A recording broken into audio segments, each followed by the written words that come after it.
Splatoon, Nintendo's most successful new IP this millennium, appears on the surface to be a colorful, less violent shooter, but that is until you realize the deep political side of this franchise. In an alternate timeline from our own, war never changed, as 5 world wars combined with global warming forced humanity into underground cities, though these were also doomed after one last nuke melted the ice of Antarctica. Earth flooded. In this final chaos, an unnamed scientist was left with the choice of cryogenically freezing himself or his beloved cat, Judd. Naturally, the cat got a second chance, along with a complimentary cloning, which we'll get back to later. The era of mammals, and with it humanity, was over, as life on Earth was once again limited to the waters. After around 8,000 years, instead of the hundreds of millions, sea levels began to recede, and with it aquatic life forms climbed up onto land, marking the beginning of the mollusk era. Over countless evolutions, land-based jellyfish, but more so Inklings, Octolings, and the Octarians, succeeded the humans and began building civilizations of their own. Something they had to, as the oceans would now dissolve them. Anyway, Judd awoke around the same time from his cryogenic sleep and began to judge turf war battles with flawless precision, a profession that has been documented since Splatoon's equivalent of ancient Egypt. Eventually, the Octarians and Octolings, under the command of DJ Octavio, moved away from the other species, but due to lack of land quickly ended up in conflict with the Inklings. This marked the beginning of the Great Turf War, a conflict Captain Cuttlefish took part in and commanded his Squidbeak Splatoon. Together with Moses Schellendorf and Judd, he would conquer DJ Octavio, Octarians, and Octolings. They in turn retreated underground to the ruins of humanity. Life there was dark and miserable. They tried to light the underground, but eventually ran out of power. Thus, over the next 100 years, DJ Octavio, the Octarians, and Octolings plotted their revenge against the inhabitants of Inkopolis. During this time, Cuttlefish grew old, and 2 of his grandchildren, but of different mothers, Callie and Marie, became the Squid Sisters. Covering the Splatfests as nothing determines the right side than good old party violence. In fact, the Inklings were so preoccupied with their brutal political life that they made it easy for the hypno-shaded Octoling agents to steal the Great, along with most of the other Zapfish from Inkopolis to Octo Valley. An issue for sure is they provided the electricity to Greater Inkopolis. This path led down to Octo Valley, where Captain Cuttlefish awaited warning about the incoming Octarians. Although according to him, the evildoers had apparently kidnapped the great Zapfish just for petty revenge after being stuck for a century underground. He didn't realize that they actually needed them due to the lack of sunlight. Officially dubbed as Agent 3, before sending the recruit on a wild goose chase to save Zapfish and to stop the Octarians. A dangerous path facing Octarians, Octoling agents, and most of all, the great Octo weapons. Unfortunately, the new Splatoon faced a setback along the way as Captain Cuttlefish was taken by a mysterious force.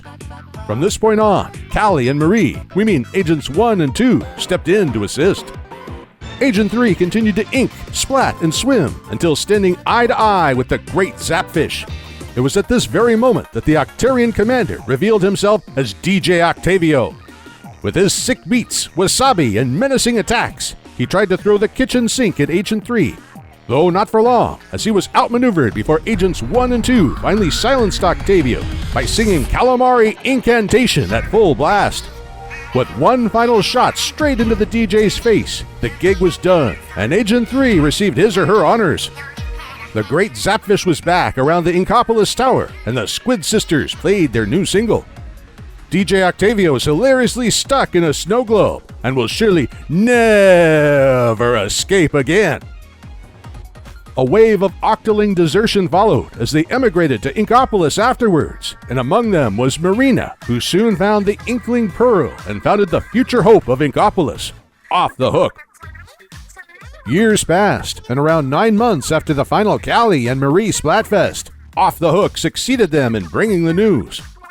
One of the stories would soon be caused by Captain Cuttlefish and Agent 3, who left after 2 years of watch duty, left Octavio unattended. This turned out to be a blunder, as the commander escaped, and with his Octarian and once again brainwashed elite Octolings, squidnapped Agent 1. He then placed hypno shades on her before once again taking the great Zapfish. As such, Agent 4 was called to the Octo Canyon by Agent 2, Marie. Blocking the path forward was none other than a new line of DJ Octavio's henchmen, Octo Oven, Octo Samurai, Neo Octostop, and Octo Shower. Each of them were determined to splat the hope of the Inklings, but sadly for them, Agent 4 was a worthy successor to Agent 3 and also had Sheldon on her side. Marie couldn't have found a better agent to carve a path to destroy all opponents and eventually face DJ Octavio, who on the Octobot 2 prepared Callie for her big moment and forced Agent 4 to face both of them until Marie got a clear shot on the shades. Bringing Callie back to her senses, Agent 4 with Sheldon's weapons defeated the commander of the Octarians, and together with the Squid Sisters, imprisoned him in a new snow globe in Octo Canyon. Sadly, the battle had to be repeated an unspecified number as Callie became attached to the Hypno Shades and fell into Octavio's trap. Though his freedom was only brief. Victory belonged to the Inklings, and the new Inkling Octoling idols off the hooks, Pearl and Marina, could report that things had returned back to normal for the Inklings and Octolings of Inkopolis. A cause for celebration as the Squid Sisters dropped their new single, Fresh Start, while Judd and his clone Mini-Me Little Judd continued to judge matches. Even so, this humiliation would not break the ongoing alliance between the Samanids and Octarians, who shared a common interest against the oppression of the Inklings. No doubt the conflict was far from over as Agent 3 soon took part in a different mission, one that Agent 4 was spared from. In the middle of an ambush from Captain Cuttlefish and Agent 3, an Octoling collapsed into the deep sea metro with Captain Cuttlefish. The veteran had the Octoling cornered, but realized quickly that his opponent had suffered amnesia and called for a truce after finding a fellow fan of the Squid Sisters. The two made their way to the central station where a quirky telephone reached out to applicant 10,008 with the prospect of reaching the Promised Land and granted the Octoling a CQ-80 and CQ-80 card. Learning this, the captain named her Agent 8, accepting the Octoling as a member of the new Squidbeak Splatoon. Together, they were tasked to collect 4 things, which meant metro rides and battles as instructed by Conductor Cumber. Well, that and Agent 8 facing the fanatic Octoling and Octarians. Luckily, there were allies above as Pearl and Marina were ready to aid both the captain, or in this case, MC Craig and his new recruit. The trials surpassed the initial missions of Agent 3 and 4, but ultimately, Agent 8 returned to the phone with the 4 thanks, which turned out to build a blender which the clueless MC Craig stepped into, followed by his loyal Octoling to reach the Promised Land. Pearl and Marina sent in desperation a distress call to act against the phone's death trap, and to their great fortune, Agent 3 smashed in just in time. Sadly, destroying the blender left Agent 3 unconscious with the employee CQ-80 by its side. But now it was time to bring the fight up to the Kamaba Company's test facility. Sadly, this meant split paths as the captain remained with Agent 3, and when the trio was reunited, Agent 3's mind had been hijacked by the phone, forcing the two agents to fight. Agent 8 made it up to the surface with MC Craig and the liberated Agent 3 and were picked up by Pearl and Marina. Even so, there was still one hurdle left in the way, a human statue where the phone revealed its identity. Tartar, the 12,000-year-old AI constructed by a human professor who might or might not have been Judd's owner who envisioned a perfect world. Not only that, its prime directive was to pass humanity's knowledge to the next worthy life form following their own extinction. Tartar had reached out to the Inklings and Octarians in order to fulfill its mission, but was disgusted by the discrimination and trivial obsessions of 2 minor genetic deviations. The Inklings and Octarians were not worthy of this gift and instead had to be destroyed to make room for its ultimate life form. Tartar was truly an existential threat, and as such had to be dealt with by Agent 8 and Pearl and Marina, while Agent 3 remained unconscious as there was only 3 minutes to save the world. The hyperbombs were placed by Marina, but had to be detonated manually by Agent 8. Meanwhile, Pearl warmed up her vocal cords for the grand final full-power battle cry. Inkopolis was on the line, but so was Agent 8 around the Nils statue and did everything right to cover it in ink. Commander Tartar was furious that the test subject had escaped from sharing the fate of the other victims, but it didn't matter, as Inkopolis would soon meet its doom, something that Pearl opposed. Giving out the loudest battle cry ever, she overpowered Tartar and destroyed the AI. As if a sign of triumph, Agent 3 woke up and admired the work of Agent 8 and off the hook. Inkopolis had been saved. Agent 3 went out on patrol while Agent 8 dueled the inner Agent 3, mentally continuing the fight that was never concluded. Anyway, Chaos defeated Order in the last Splatfest hosted by Off the Hook. With it, the theme of Splatsville and Splatoon 3 was determined. Years passed, and eventually Agent 3 was promoted to the rank of Captain and aided by the Squid Sisters. Just so you know, this is your spoiler warning, so return back if you don't want the storyline of Splatoon 3 to be spoiled.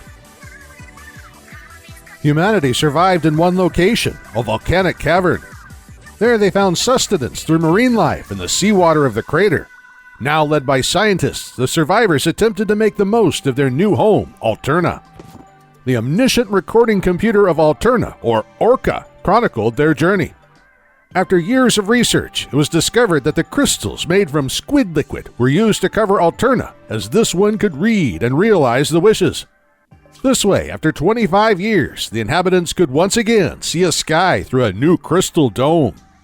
Life flourished until a rocket to escape the cavern was launched.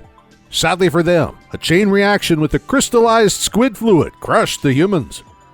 But their memories and wishes remained, and when the crystals turned into fluid, they were absorbed by marine life who left the waters for land. These evolved over the next 5,000 years into Inklings and Octolings. Skip to modern times, and unbeknownst to their descendants, 12,000 years ago, a space shuttle was launched but returned recently with one survivor, Bear Number 3, the intelligent Grizzly.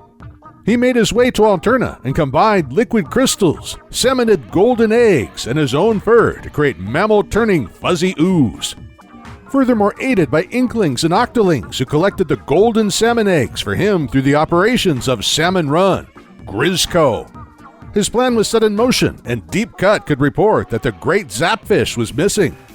Hence, Cuttlefish, who had granted the title of captain to the original Agent 3, called on a new Inkling and a salmonid Small Fry to teach DJ Octavio another lesson. Naturally, he had escaped, but this time he went straight for Cuttlefish and his new Agent 3. With limited effect, as he hadn't stolen the great Zapfish, but before he could explain who had taken his Octarian minions, they fell into a fuzzy crater leading into Alterna. There, the new captain with Agents 1 and 2 awaited the new recruit's arrival to rescue Cuttlefish. But first, a cleaning task awaited, specifically for the very hungry Small Fry. Speaking of Fry, Deep Cut had banditing as their hobby and aimed to claim the treasure of Alterna for themselves. Despite Callie falling in love with their personalities, they also forced Agent 3 into duels. Against Fry and her eels, Shiver and her pet shark, and Big Man, and just Big Man. As silly as it seemed, they were still a threat. Fortunately, the new Agent 3 lived up to the expectations. All to rescue Cuttlefish from his captor, but how? By leaving the assembly of the treasure to Agent 1 and 2, and the shearing of fur to the captain, naturally.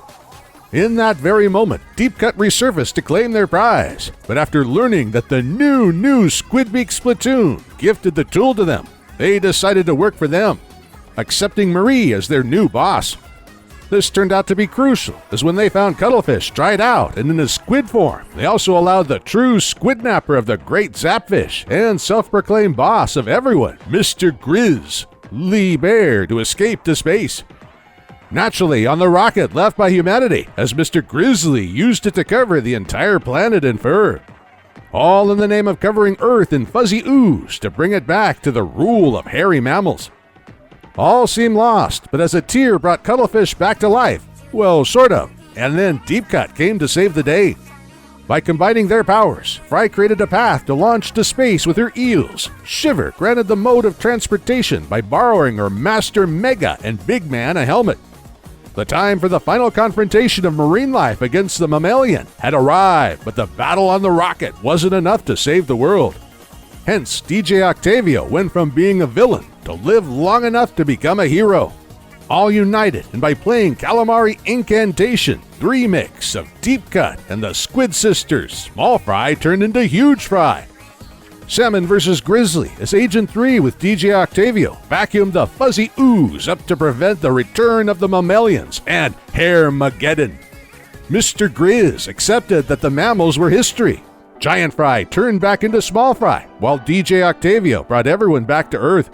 Deep Cut announced the return of the Great Zapfish and the new single by the Squid Sisters. Meanwhile, Off the Hook had teamed up with a rock band, while the Salmonids still remained a mystery and a story for another Off the Hook DLC and Splatoon game. And that is the Splatoon timeline with Splatoon 3. Thank you for watching, and the same goes to all patreon.com/commonrealm patrons for funding the timeline.